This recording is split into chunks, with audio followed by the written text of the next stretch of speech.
Les vraies voix Sud Radio, 17h-19h, Philippe Rossi. Et c'est l'heure du grand débat des vraies voix. Plusieurs villes dont Paris, Grenoble, Lyon, Lille, placées en zone d'alerte renforcée la semaine dernière, ne passent pas en alerte maximale alors que tous les indicateurs sont pourtant en rouge. Pas de fermeture totale de bars et de restaurants envisagée. Le gouvernement recule-t-il sous la pression? C'est la question que l'on vous pose sur le compte Twitter de Sud Radio, les réseaux sociaux, où vous répondez oui à 65%, le 0826 300 300. On va vous écouter dans quelques instants. Et le débat avec les vraies voix et notre invité tout de suite.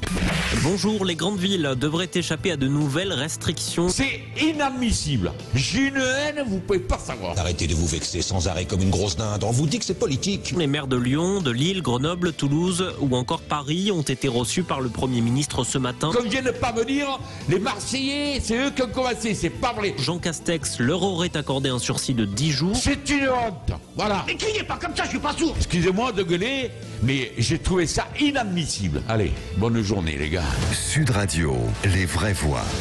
Le débat est ouvert. Pas de nouvelles restrictions sanitaires. Le gouvernement recule-t-il sous la pression? On en débat avec nos vraies voix. Philippe Bilger, Philippe David, Yael Mellul.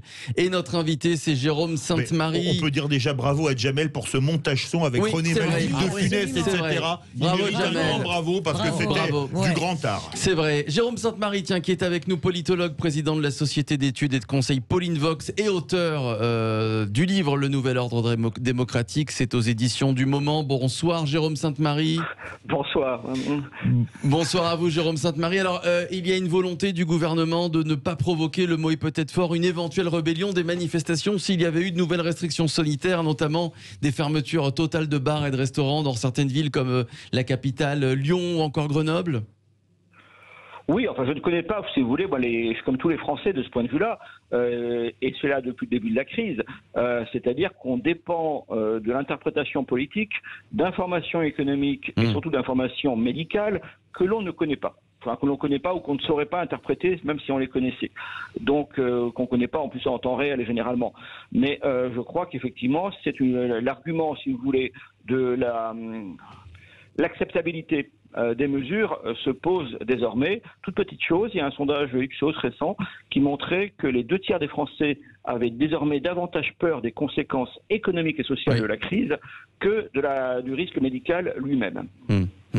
Est-ce que vous pensez que le gouvernement... Comment dire? Est-ce que vous pensez que le gouvernement peut-être maintenant, prend plus de temps à chouchouter les Français avec tous ces sondages qui arrivent évidemment sur les conséquences économiques, à essayer de faire repartir l'économie, le PIB plutôt qu'à contenir le virus, puisque comme il le dit, c'est un virus finalement qu'on ne connaît pas et que 92% des personnes qui l'ont s'en sortent plutôt bien, Jérôme Sainte-Marie? Je crois qu'il y a une forme de dialogue, si vous voulez, entre le gouvernement et l'opinion. Il y a une forme de contrat même qui est passé depuis quelques semaines, c'est de quelques mois désormais, c'est de dire accepter des mesures coercitives, pénibles, le fait d'avoir la distanciation sociale, le fait d'avoir le masque, c'est pas forcément toujours très agréable, mais c'est relativement respecté et à peu près partout en fait. Pourquoi? Parce que derrière, c'est du donnant-donnant. Si vous acceptez cela, avec des règles qui parfois changent en plus, ce qui est quand même très agréable pour les gens. Si vous acceptez cela, vous éviterez un mal supérieur qui n'est pas spécialement la contagion, qui est tout simplement le confinement. C'est la peur du confinement désormais rend l'opinion relativement malléable et pour l'instant on ne peut pas dire qu'il y a eu des contestations de rue très fortes et dans les sondages, encore une fois, les gens l'acceptent parce qu'il n'y a pas tant de monde que cela si on fait attention qui en supporte toutes les conséquences. Il y a beaucoup de gens qui sont dans leur maison, etc. Et donc ils veulent, enfin, en tout cas au niveau de l'opinion, dans sa majorité, dans les sondages d'opinion, vous avez quand même pour l'instant une acceptation très large. Philippe Bilger. Jérôme Sainte-Marie, est-ce que par rapport aux autres pays, peut-être que je n'en ai pas une connaissance suffisante, est-ce qu'il n'est pas étonnant qu'en France, tout de même, pour le citoyen lambda dont je suis, il n'y ait pas de multiples discussions, dissensieux, polémiques, controverses sur la manière dont la gestion de la Covid-19 est conduite? Est-ce que c'est propre à la France ou est-ce que ça se retrouve ailleurs, ça? Non, il y a eu une contestation dès le départ en réalité. Souvenez-vous, au tout début, le président de la République mise sur un discours martial un peu décalé par rapport à la réalité, c'est de dire il faut l'union nationale, nous sommes en guerre. Et il répète sans cesse, nous sommes en guerre. Il y a quelques personnalités politiques qui s'y sont opposées dès le départ, qui ont été très attaquées là-dessus, notamment Marine Le Pen. Marine Le Pen avait, dès le départ, dit non, c'est une crise sanitaire, ce n'est pas la guerre. L'ennemi... d'un certain nombre de personnes ont dit que l'ennemi était un ennemi, comment dirais-je, c'était pas un ennemi humain, donc ils se moquaient bien de savoir si on débattait ou si on était tous au garde à vous, et que de ce point de vue-là, effectivement, cette logique de guerre, vous avez vu, cette rhétorique a été désormais abandonnée par le gouvernement et par Emmanuel Macron. Il y a donc quand même des contestations. Là, vous avez un décalage important entre les gouvernants et les gouvernés, entre le pouvoir et les oppositions, c'est que tout le monde ne dispose pas des mêmes mesures. Et donc, des mêmes mesures sanitaires, des mêmes données, si vous voulez, des mêmes informations, tout simplement. Et que donc, il est très difficile pour un leader d'opposition de rentrer dans une polémique avec le gouvernement, alors que généralement, il disposera d'informations beaucoup plus parcellaires. Et donc, en fait, l'opposition ne peut contester réellement ce qui est fait qu'avec un temps de retard, en constatant par exemple des incohérences. C'était le cas dès le départ avec l'affaire des municipales. Est-ce que c'est très différent dans les autres pays? Il faudrait regarder ça un par un. Je pense que vous songez beaucoup aux États-Unis. Mais aux États-Unis, c'est un système très différent puisque c'est beaucoup moins centralisé et que la contestation des mesures est en quelque sorte dirigée par le président lui-même. Donc là, on est dans une situation tout à fait différente. Toute dernière chose, il y a quelque chose de grand, si vous voulez, dans le fait de se contraindre. Et ça va peut-être choquer certains de vos auditeurs, mais c'est très difficile pour un leader politique qui se veut responsable que de dire il faut en faire chacun à sa tête. Là, c'est un moment, si vous voulez, où collectivement on prend sur nous pour s'astreindre à des choses un peu pénibles. Eh bien, c'est pas si mal en réalité.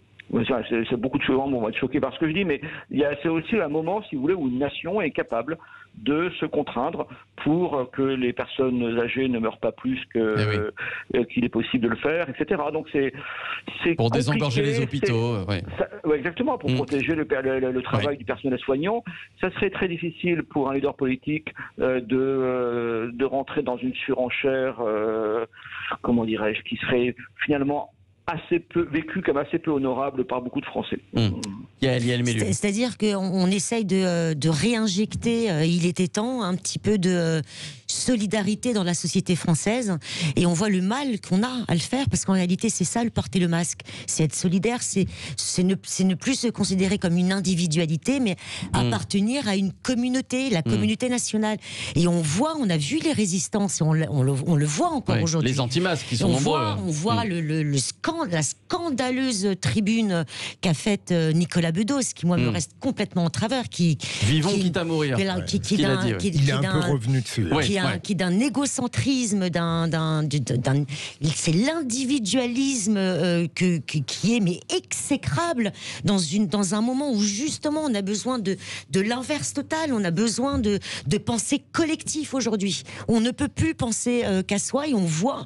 Moi, c'est ça que je trouve le plus que j'ai le plus de mal à appréhender, c'est qu'on voit la difficulté qu'on a aujourd'hui à ne plus se penser comme une individualité. C'est compliqué, c'est difficile. On doit se battre pour penser, pour réintégrer cette notion de citoyenneté et de solidarité. Alors Olivier Véran, qui a tenu une conférence de presse, nous explique que la situation s'améliore à Marseille, à Bordeaux, à Nice, quelques légers frémissements. En revanche, la situation se dégrade à Toulouse. Rien pour le moment sur la capitale, Paris, Grenoble, Lyon ou encore Lille. Ça, ce qui est sûr, c'est qu'il n'y aura pas de fermeture totale de bars et de restaurants envisagée pour ces villes-là. Et beaucoup de commentaires, évidemment, de nos amis marseillais sur les réseaux sociaux qui ne comprennent pas pourquoi on ne ferme pas les restaurants alors que le seuil a été dépassé à Paris, par exemple, et qui n'a pas eu la même chose à Marseille. Pourquoi il y a quelques jours on a fermé les bars et les restaurants à Marseille? On vit exactement en ce moment la même situation que la cité phocéenne il y a quelques jours. C'est bien ça, le problème, c'est que c'est totalement incohérent. Ou alors c'est que Marseille a permis à ce qu'on ne ferme pas à Paris. Oui, ou peut-être que la bronca des restaurateurs marseillais, enfin Marseille-Aix, parce que c'est l'agglomération, a permis à Paris de ne pas fermer. Mais c'est complètement aberrant, parce que quand on dit qu'il faut jouer collectif, nos restaurateurs, certains ont déjà mis la clé sous la porte. C'est terrible. D'autres sont sur le point de mettre la clé sous la porte. Donc si on les referme, ils vont mettre la clé sous la porte, et d'autres encore plus vont mettre la clé sous la porte. On avait notre ami qui nous appelait pour les cartes de tourisme, Geoffrey, qui risque de mettre la clé sous la porte. Mais est-ce qu'on veut que ce pays se retrouve à l'âge de pierre ? Parce que c'est la question qu'il faut se poser quand même. Parce que protéger les vies, très bien, tant qu'on peut le faire, tant mieux. Mais si c'est pour tuer l'économie, et que les gens meurent plus du Covid mais de suicide, parce que quand vous allez vous faire saisir votre restaurant, quand vous allez perdre votre restaurant, et que vous avez pris des crédits, et qu'on va saisir votre maison, que votre femme va partir, que vous allez vous retrouver à la rue, est-ce que là, on ne sera pas un dommage collatéral de l'excès de principe de précaution ? Parce que permettez-moi de vous dire un truc, ça prouve quand même qu'on a un gros problème dans ce pays. Avoir mis le principe de précaution dans la Constitution, c'est aberrant. Parce que si on avait utilisé le principe de précaution depuis l'histoire de l'humanité, on n'aurait pas fait de vaccin parce qu'il fallait toucher des virus et des bacilles. On n'aurait pas fait l'électricité parce qu'on pouvait s'électrocuter. On n'aurait pas fait l'avion parce que ça peut s'écraser. On n'aurait pas fait la voiture parce que ça pouvait créer un accident. Bref, on n'aurait rien fait. On vivrait encore dans des cavernes. Et bien la vie, c'est un risque. La vie, c'est un risque et il faut assumer les risques. Allez, pas de nouvelles restrictions sanitaires dans plusieurs villes comme Paris, Grenoble, Lyon ou encore Lille. En tout cas, pas de fermeture totale de bars et de restaurants envisagée. Le gouvernement recule-t-il sous la pression? C'est la question que l'on vous pose sur le compte Twitter de Sud Radio. C'est toujours un grand oui à 70%. Ça a encore augmenté. On va vous écouter dans un instant au 0826 300 300. Et puis on va continuer de débattre avec nos vraies voix, Philippe Bilger, Philippe David, Yael Mellul et notre invité, le politologue Jérôme Sainte-Marie. A tout de suite. Les vraies voix Sud Radio, 17h-19h, Philippe Rossi. C'est le retour des vraies voix sur Sud Radio avec nos invités, nos vraies voix, Philippe Bilger, Yael Mellul, Philippe David. Notre invité, c'est Jérôme Sainte-Marie, le politologue qui est avec nous depuis quelques minutes maintenant. Conférence de presse d'Olivier Véran. Et Paris qui pourrait donc passer en alerte maximale dès lundi. Le gouvernement se donne le week-end pour voir si ce sont encore des chiffres aussi catastrophiques. Et si c'est le cas, évidemment, Paris et peut-être même l'Île-de-France passera en zone d'alerte maximale, ce qui veut peut-être dire, comme à Marseille, que, mon cher Philippe, que les restaurants et les bars pourront fermer dès lundi. Pas de fermeture en tout cas dans les autres villes comme Grenoble, Lyon ou encore Lille, alors que c'était éventuellement envisagé. Le gouvernement recule-t-il sous la pression? Vous votez sur les réseaux sociaux, Twitter, Facebook et le 0826 300 300. Sud Radio, les vraies voix. Prenez la parole. Allez, on accueille tout de suite Jean-Marc qui nous appelle de Bordeaux. Bonsoir Jean-Marc. Bonsoir. Bonsoir à vous Jean-Marc. Alors, vous avez suivi avec nous cette conférence de presse. Pour le moment, à part Paris qui pourrait passer en alerte maximale dès lundi, pas de fermeture de bar ni de restaurant envisagé, pas de restrictions à Grenoble, Lyon, Lille, c'était pourtant envisagé. C'est des dégradations. On a 5 métropoles, Lille, Lyon, Grenoble, Toulouse, Saint-Etienne, voilà, et la région de France qui inquiète pour l'instant, effectivement. Mais je voudrais juste revenir, dire que je ne suis pas d'accord avec ce que disait Philippe précédemment sur le principe de précaution. Le principe de précaution, malheureusement, on est dans une société où on porte plainte contre tout et contre tout le monde. C'est vrai. Le principe de précaution, est-ce que c'est normal que sur des notices de micro-ondes, il est marqué qu'il ne faut pas qu'il y ait des animaux dedans? Est-ce qu'il est marqué, est-ce que c'est normal dans le principe de précaution? C'est logique qu'un enfant ne doit pas rentrer dans une machine à laver et qu'on ne doit pas fermer le tambour. Mais non, mais c'est ça l'histoire. C'est qu'en fait, on est dans un pays, ou même dans le monde, puisque les notices, c'est pour le monde entier, il y a des gens qui sont procéduriers de tout. Donc le principe de précaution, malheureusement, on l'a vu avec le sida, voilà, on ne va pas revenir là-dessus, mais tout est parti de là, le principe de précaution, et après la canicule, avec Mathilde qui se promène dans son jardin en polo en disant tout va bien dans le meilleur des mondes, malheureusement il y avait des milliers de personnes âgées qui étaient en train de mourir. Donc le principe de précaution, il part de là. Maintenant, pour en revenir sur le Covid, est-ce que franchement, on pourrait 2 secondes aussi dire que les restaurateurs marseillais qui souffrent, qui sont en souffrance totale, ils pourraient quand même aller voir la mairie de Marseille et leur demander s'ils ne se foutent pas d'eux? Parce qu'après avoir entendu des trahisons, c'est un scandale, c'est la démocratie bafouée, on va tous mourir, Muselier, Payan et la maire de Marseille, qui aujourd'hui dans le monde dit on n'a pas vu venir le truc, le Covid n'était pas dans l'air du temps au mois de juillet et au mois d'août, on a laissé faire la fête à tous ces jeunes et maintenant on se rend compte qu'on a fait une erreur. Est-ce que c'est pas scandaleux que des gens soient venus sur des plateaux télé, fait des conférences de presse pour dénigrer, pour bafouer la démocratie d'un gouvernement qui essaie de prendre des précautions, et qu'après avoir t'engueulé, et bien, au final, c'est eux. Mais pourquoi ils ont fait ça? Ils ont fait ça parce qu'en fait, ils n'ont pas voulu prendre la responsabilité que la situation marseillaise, la situation économique pour tous ces restaurateurs qui vont souffrir, c'est une certitude. C'est déjà la faute de la mairie de Marseille qui n'a pas vu les choses arriver. Alors, Jérôme Sainte-Marie, on vous a entendu, Jean-Marc. Jérôme Sainte-Marie, politologue qui est avec nous. C'est vrai que, et on comprend le manque de cohérence du gouvernement qui dit en juillet, en août, enfin qui ne dit rien justement, qui ne dit rien en juillet, en août, qui laisse faire, qui laisse la saison touristique se passer tranquillement, juillet et août. On s'est tous regroupés en plus là-bas en région PACA. Et puis là, en septembre, eh bien, la conséquence directe, c'est qu'il y a de plus en plus de contamination, qu'on ferme les restaurants et les bars. Vous comprenez, Jérôme Sainte-Marie, ce qu'on reproche au gouvernement et la colère des Marseillais qui est légitime, Jérôme. Je ne suis pas sûr qu'elle soit totalement légitime, vous savez, c'est parce que les gens sont en colère que c'est forcément légitime. J'entends aussi ce que dit le personnel soignant, dont on se sent solidaire assez spontanément. J'entends aussi, vous savez, quand on dit il y a très peu de gens qui meurent actuellement du Covid-19, c'est pas faux. Au fond, les chiffres sont pas accablants, mais l'encombrement des hôpitaux, parce que ça, comment dirais-je, ça oblige les réanimations, etc. Ça encombre tellement les hôpitaux. Ça signifie quand même que beaucoup de gens qui sont atteints de pathologies graves voient leurs rendez-vous médicaux déplacés et que il faudrait compter, si vous voulez, parmi les morts du Covid-19, ceux qui meurent du Covid-19, mais aussi ceux qui meurent parce que leur traitement, leurs rendez-vous, leurs opérations sont retardés. C'est un phénomène massif. Ça aussi, si vous voulez, faut le prendre en compte.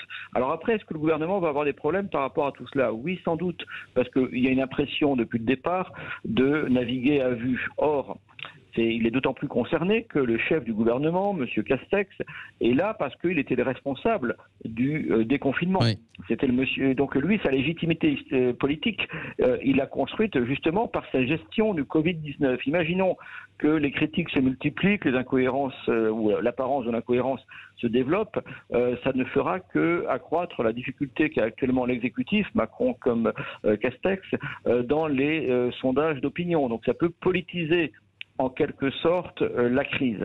Après, les attentes de l'opinion sur ce sujet, comme plus souvent, sont, et comme d'ailleurs c'est normal parce que c'est au fond en nous tous, ce sont des attentes contradictoires. Nous avons tous envie de voir nos proches, nous avons tous envie de travailler, nous avons tous envie de sortir, mais on n'a pas envie non plus de se comporter, si j'ose dire, comme des sagouins. C'est-à-dire de se comporter de manière, effectivement, en pratiquant un individualisme sans fond. Les mêmes personnes peuvent à la fois être choquées par les propos totalement narcissiques et pas très brillants de M. Bedos, dont on parlait tout l'instant, et en même temps critiquer le gouvernement. Vous voyez, encore une fois, c'est un sujet qui ne divise pas, qui n'oppose pas deux France, qui n'oppose pas Paris et Marseille. Ça nous oppose chacun à nous-mêmes, en réalité.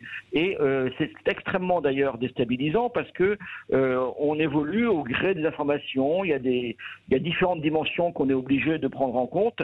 Il y a quand même pas mal de gens aussi qui considèrent que dans une situation totalement atypique, le gouvernement français, les autorités françaises se comportent pas trop mal. Si on compare par rapport à d'autres pays, on n'a pas non plus l'impression que la gestion soit particulièrement brillante, mais on n'a pas l'impression non plus qu'elle le soit moins qu'ailleurs. C'est encore une fois, là pour le coup, je suis quand même moi très... Vous savez, c'est pas... Je prends un exemple bien pour me faire comprendre. On n'est pas du tout dans la situation des Gilets jaunes, par exemple, où là, vous avez des France qui s'affrontent, vous pouvez effectivement des conflits d'intérêts, etc.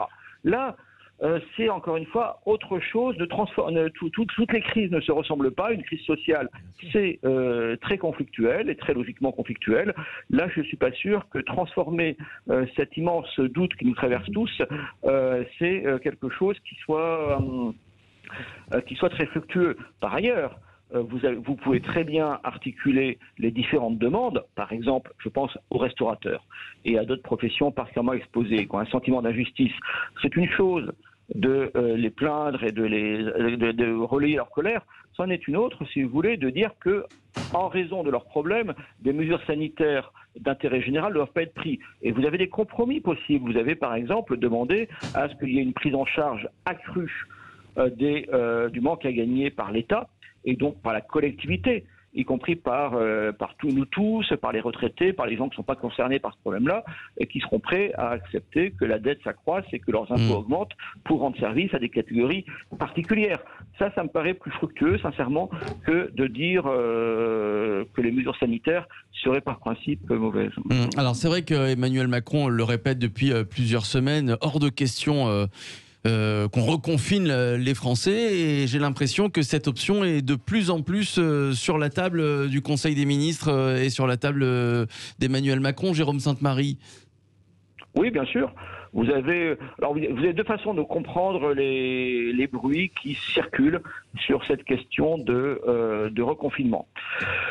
Soit c'est pour préparer l'opinion à un reconfinement, soit c'est pour rendre, comme je le disais au départ, plus acceptable d'autres contraintes. Oui. Parce qu'au fond, c'est le grand méchant loup, si vous voulez, le confinement. Personne n'a envie de retrouver ces confinements. Mais là aussi, c'est pour ça que la colère doit être un peu quand même, comment dirais-je, que la préoccupation ne doit pas forcément se transformer en colère. Personne ne songe que, par un calcul bizarre, le gouvernement souhaiterait confiner les Français. Sincèrement, ça paraît, c'est un procès d'intention qui n'est pas vraiment fait par l'opinion. L'opinion peut considérer qu'ils sont désorganisés, qu'ils sont pas forcément à la hauteur des compétences, etc. C'est possible. Mais l'opinion prend aussi en compte le fait que le gouvernement, que les autorités n'ont aucune raison de vouloir l'arrêt de l'activité économique, n'ont aucune raison de vouloir braquer l'opinion contre eux, et qu'ils font sans doute face à des dilemmes qui sont d'une gravité exceptionnelle, et pour ce genre de dilemme pour lequel personne, au fond, n'a jamais été préparé. Ouais. Merci à vous, Jérôme Sainte-Marie, politologue, président de la Société d'études et de conseil Pollingvox et auteur du livre Le Nouvel Ordre démocratique. Merci à nos vraies voix, Philippe Bilger, Philippe David, Yael Mellul. Tiens, vous restez un petit peu, puisqu'on passe au